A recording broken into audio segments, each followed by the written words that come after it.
अस्सलामुअलैकुम। Lecture number 6 है ribosome. Ribosome बहुत ही आसान और सिंपल सा टॉपिक है। आज के लेक्चर में हम राइबोसोम की description, location, composition, size, ribosomal सब यूनिट्स और फंक्शन के बारे में बात करेंगे। चलें स्टार्ट करते हैं। सबसे पहले हम देख लेते हैं राइबोसोम जो होता है दो चीज़ों के साथ मिलकर बना है, राइबो और सोम। सोम का मतलब होता है बॉडी, सोम का मतलब होता है बॉडी और राइबो का मतलब होता है आरएनए।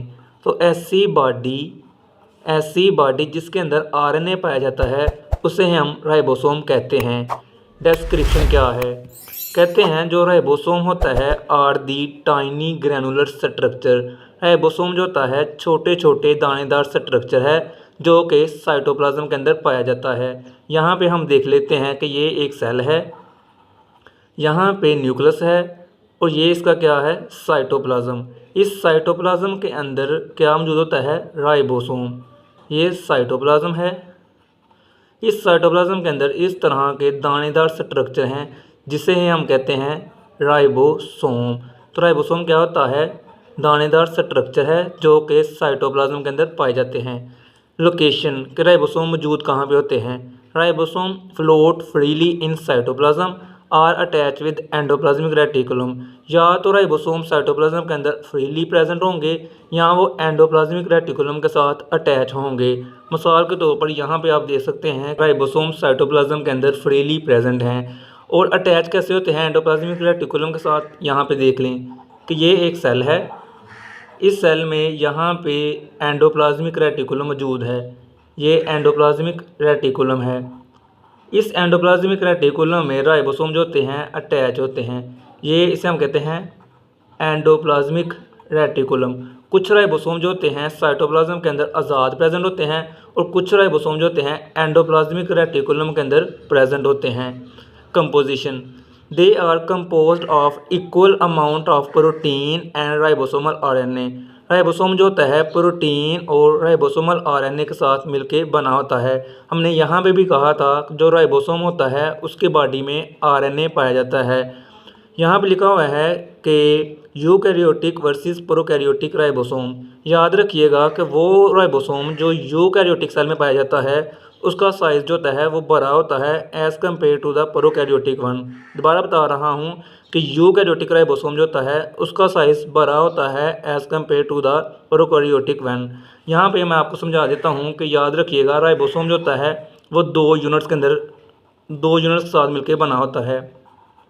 ये एक राइबोसोम है, ये दूसरा राइबोसोम है।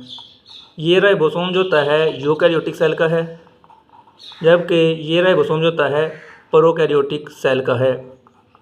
याद रखिएगा ये लार्जर यूनिट है और ये स्मॉलर यूनिट है। जो लार्जर यूनिट होता है ये 60s का होता है जबकि जो स्मॉलर यूनिट होता है वो 40s का होता है। जबकि प्रोकैरियोटिक सेल में क्या होता है कि जो स्मॉलर यूनिट होता है वो होता है 30s का जबकि जो बड़ा यूनिट होता है वो होता है 50s का। दोबारा बता रहा हूँ कि यूकैरियोटिक सेल में जो राइबोसोम होता है इसके दो यूनिट्स होते हैं, दो सब यूनिट्स होते हैं, एक बड़ा और एक छोटा। बड़ा सब यूनिट जो होता है वो 60s का होता है जबकि जो छोटा सब यूनिट होता है वो 40s का होता है। और पूरे राइबोसोम का जो सेडिमेंटेशन रेट होता है वो होता है 80s, ATS। जबकि प्रोकैरियोटिक सेल में हमने बात की कि जो स्मॉलर यूनिट होता है वो 30s का होता है जबकि बड़ा यूनिट जो होता है वो 50s का होता है। जबकि पूरे राइबोसोम का जो सेडिमेंटेशन रेट होता है वो होता है 70s। तो हमने कहा था कि यूकैरियोटिक राइबोसोम जो होता है उसका साइज़ बड़ा होता है as compare to the prokaryotic one. आगे हम बात कर लेते हैं, यहाँ पे लिखा हुआ है राइबोसोमल सब units. Each ribosome consist of 2 सब units. The 2 subunits of a ribosome unite during the process of protein synthesis. When a ribosome finish its work, its subunit gets separated. कहते हैं कि राइबोसोम के अंदर दो सब यूनिट्स होते हैं, एक बड़ा और एक छोटा। याद रखिएगा दोनों यूनिट्स जो होते हैं वो मैग्नीशियम की मदद से आपस में जुड़ते हैं। ये बात याद रखने वाली है। बड़ा यूनिट और छोटा यूनिट जो होता है ये मैग्नीशियम की मदद से आपस में जुड़ते हैं।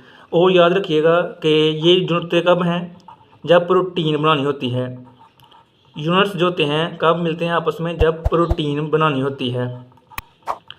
याद रखिएगा कि जो राइबोसोम होते हैं वो बनते कहाँ पे हैं, कि ये एक सेल है, इस सेल के अंदर क्या है, न्यूक्लियस है। इस न्यूक्लियस के अंदर क्या पाया जाता है, न्यूक्लियोलस पाया जाता है। क्या पाया जाता है, ये न्यूक्लियोलस है। इस न्यूक्लियोलस को अगर मैं जूम करके दिखाऊँ आपको तो ये न्यूक्लियोलस है, ये न्यूक्लियोलस है। इस न्यूक्लियोलस के अंदर जो राइबोसोम होता है इसके यूनिट्स बनते हैं और आपस में जुड़ते हैं। यहाँ पे ये राइबोसोम बना था। दोबारा बता रहा हूँ कि जो राइबोसोम होता है वो किसके अंदर बनता है, न्यूक्लियोलस के अंदर। राइबोसोम जो होता है वो न्यूक्लियोलस के अंदर बनता है। और यहाँ पे जो होते हैं पोर्स होते हैं, इन पोर की मदद से, यहाँ पे पोर्स होते हैं, इन पोर्स की मदद से ये बाहर आ जाते हैं राइबोसोम जो होते हैं। और राइबोसोम जो होता है इसका फंक्शन क्या है, ribosomes are the sites of protein synthesis. Ribosomes ऐसी जगह है जहाँ पे प्रोटीन बनती है। ये एक सेल है, ये एक सेल है। इस सेल में क्या मौजूद है, राइबोसोम मौजूद है। ये एक राइबोसोम मौजूद है और यहाँ पे एक न्यूक्लियस मौजूद होता है। ये एक न्यूक्लियस है। इस न्यूक्लियस के अंदर क्या होता है, डीएनए होता है। ये एक न्यूक्लियस है, इस न्यूक्लियस के अंदर क्या मौजूद है, डीएनए। ये डीएनए होता है। इस डीएनए से क्या बनता है, मैसेंजर आरएनए बनता है। इसे हम कहते हैं मैसेंजर आरएनए। याद रखिएगा कि राइबोसोम की 3 तरह की टाइप्स होती हैं। राइबोसोम की 3 टाइप्स हैं। एक का नाम होता है मैसेंजर आरएनए, एक का नाम होता है राइबोसोमल आरएनए और एक का नाम होता है ट्रांसफ़र आरएनए। ये तीनों आरएनए की टाइप्स हैं और ये तीनों मिलके क्या करती हैं, प्रोटीन बनाती हैं। देख लेते हैं कि मैसेंजर आरएनए कहाँ से बना, डीएनए से। जबकि राइबोसोमल आरएनए जो होता है वो राइबोसोम के अंदर पाया जाता है। जबकि ट्रांसफ़र आरएनए जो होता है वो कुछ इस तरह का होता है। ये है ट्रांसफ़र आरएनए। ट्रांसफ़र आरएनए इसका नाम है ट्रांसफ़र आरएनए, इसका नाम हो गया मैसेंजर आरएनए और यहाँ पे क्या है, ये राइबोसोम है। अब क्या होता है कि जो मैसेंजर आरएनए होता है ये यहाँ से आ जाता है राइबोसोम के पास। ये राइबोसोम के पास आ गया क्या, मैसेंजर आरएनए। राइबोसोम जो होता है ये क्या करता है कि इस मैसेंजर आरएनए को पकड़ता है। इस मैसेंजर आरएनए के ऊपर इंफॉर्मेशन लिखी होती है। मिसाल के तौर पर यहाँ पे लिखा हुआ है ए, बी और सी। तो राइबोसोम क्या करता है, ट्रांसफ़र आरएनए को कहता है कि अमाइनो एसिड लेकर आओ ए, बी और सी वाले को। तो ट्रांसफ़र आरएनए क्या करता है, यहाँ पे जाता है, ये लेकर आता है अमाइनो एसिड ए वाले को। तो यहाँ पे क्या करते हैं, ए वाला अमाइनो एसिड जुड़ जाता है। फिर ट्रांसफ़र आरएनए जाता है बी वाले को लेकर आता है, फिर ये बी वाला बन जाता है। फिर तीसरे को लेकर आता है सी वाले अमाइनो एसिड को। तो इस तरह क्या करते हैं, अमाइनो एसिड जुड़ते जाते हैं और प्रोटीन बन जाती है। ये अमाइनो एसिड जब आपस में मिलते हैं तो क्या बनती है, प्रोटीन। तो राइबोसोम जो होता है क्या करता है, प्रोटीन बनाता है। किस तरह बनाता है, दोबारा बता रहा हूँ। राइबोसोम जो होता है मैसेंजर आरएनए को पढ़ता है, इसके ऊपर इंफॉर्मेशन जो होती है, फिर ट्रांसफ़र आरएनए को कहता है कि वो वाले अमाइनो एसिड लेकर आओ। वो अमाइनो एसिड लेकर आता है और आपस में अमाइनो एसिड को जोड़ दे जाता है और प्रोटीन बन जाती है।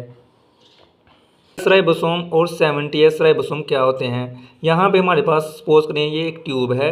इस ट्यूब को हमने क्या किया कि इसमें ये राइबोसोम को पकड़ा। ये हमारे पास राइबोसोम है, इसके 2 यूनिट्स हैं हमने कहा था। तो याद रखिएगा यहाँ पे भी क्या है, एक ट्यूब है, इसमें भी क्या है, राइबोसोम। ये राइबोसोम है।